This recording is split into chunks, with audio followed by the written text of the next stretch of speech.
प्रियंका जी आप क्या कहिएगा? क्या कहेंगे? अभी हम पटना सचिवालय थाना आए हुए हैं, प्राथमिकी दर्ज करने के लिए आए हुए हैं। देख लीजिए, प्राथमिकी दर्ज करने आए। मैं आपको बता दूं कि मैं प्राथमिकी दर्ज करने अपने सम्मान एवं बिहार की समस्त महिलाओं की गरिमा की रक्षा हेतु आज सचिवालय थाना में हम लोग साथ में आकर के प्राथमिकी दर्ज करवाने के लिए आए हुए हैं। आप देखे ही होंगे कि सोशल मीडिया या समाचार चैनल के माध्यम से एक वीडियो जो काफी तेजी से वायरल हो रही है, जिसमें आपको मैं बता दूं कि उत्तराखंड के भाजपा महिला मंत्री के नालायक उच्च मानसिकता को दर्शाते हुए वाला जो पति जी हैं, उन्होंने हमारी बिहार की तमाम महिलाओं के ऊपर आपत्तिजनक बयान जो दिए हैं, इससे कहीं ना कहीं हमारी बिहार की महिलाओं को वस्तुओं के रूप में, सौदा के रूप में शब्दों का इस्तेमाल किए हैं।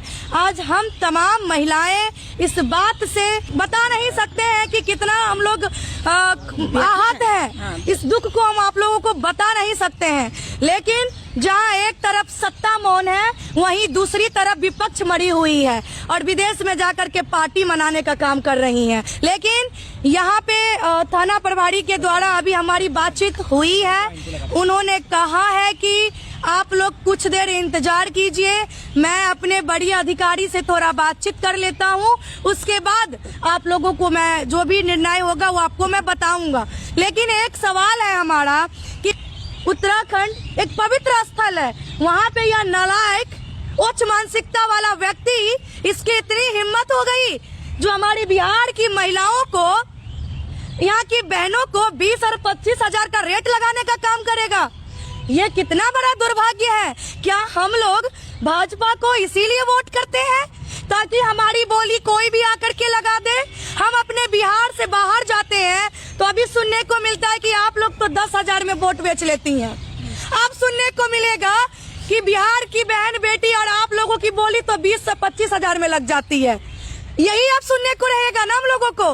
तो बिहार की करोड़ों महिलाएं, बहन बेटी जो भाजपा को वोट देने का काम की हैं, एनडीए सरकार को वोट देने का काम की हैं, आखिर उनकी इस तरह की उच्च मानसिकता वाले उन्हीं के सरकार की मंत्री की पति ने जो बयान दिया, आज उनके ऊपर इन लोगों की आवाज क्यों नहीं खुल रही है?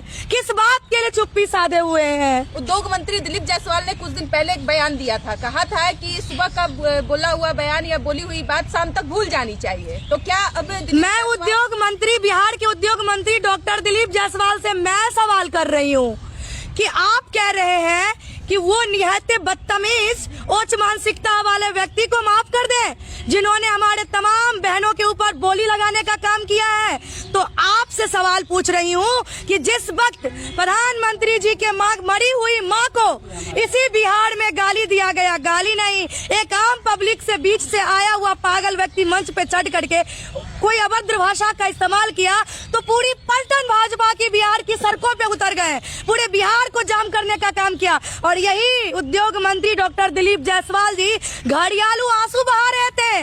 वाह, कितनी तकलीफ थी उनके मन में प्रधानमंत्री जी की मरी हुई माँ को लेकर के। लेकिन हमारी बिहार की बहने बेटी तो जिंदा है, उनकी माँ तो वो बयान सुनने के लिए नहीं थी ना। लेकिन ये उच्च मानसिकता वाली, गिरी हुई मानसिकता वाली जो बयान हमारी बहनों के ऊपर दिया गया है, वो तो हम लोग सुने हैं ना। उसके लिए इनकी आवाज कब खुलेगी? एक्चुअली बात ये है कि भाजपा एक वॉशिंग मशीन वाली पार्टी है, इनमें सिर्फ और सिर्फ सफाई होती है और कुछ नहीं होती है। मैं बता दूं आपको कि बेटी बचाओ और बेटी पढ़ाओ नहीं, भाजपा में बेटी बचाओ और बेटी का रेट लगाओ वाली मानसिकता को सपोर्ट करते हैं। लेकिन वोट तो आप ही लोग देकर के बिहार में सरकार बना तो बिल्कुल, तो सवाल तो हम यही कर रहे हैं ना कि हम लोगों ने जो एनडीए सरकार को वोट किए हैं, बीजेपी को वोट किए हैं, तो आज हम लोग इसी दिन को देखने के लिए ताकि बिहार की बहन बेटियों को बोली लगाया जाए कहीं और अदर स्टेट में, ये भाजपा सरकार को इस पे जवाब तो देना पड़ेगा।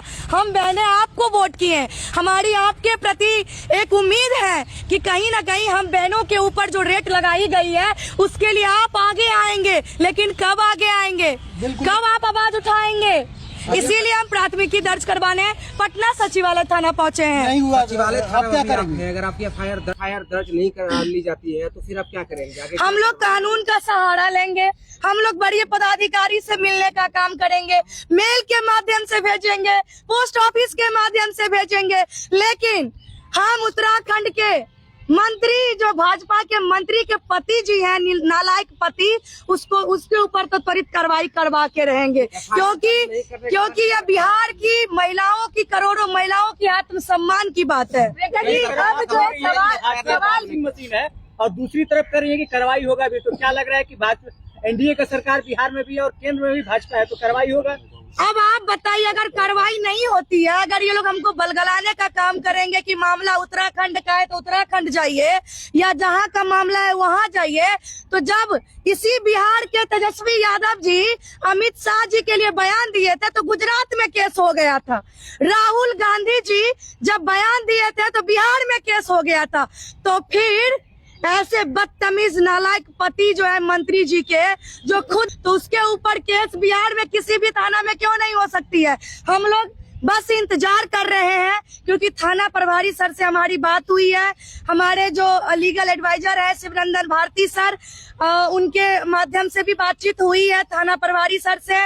उन्होंने कुछ वक्त रुकने के लिए कहा है कि आप लोग इंतजार कीजिए, हम बड़े पदाधिकारी से मिलके थोड़ा बात करके हम बात बताते हैं। पुलिस प्रशासन का आपको भरोसा है कि आपकी बातों को सुना जाएगा? देखिए, प्रशासन हमारे आपके नहीं, किसी के बाप के, हमारे आपके ही है, किसी के बाप के नहीं है। और करेंगे, दुनिया कायम है। बिल्कुल, प्रशासन विश्वास किए, क्योंकि जितने भी प्रशासन है सभी के घर में बहन है ना, उनकी भी तो बेटी है ना, तो इसीलिए हमें पता है कि प्रशासन जो है सो हमारे आपके है, किसी के बाप के नहीं है, इसीलिए हमारी बातों को भी सुनी जाएगी।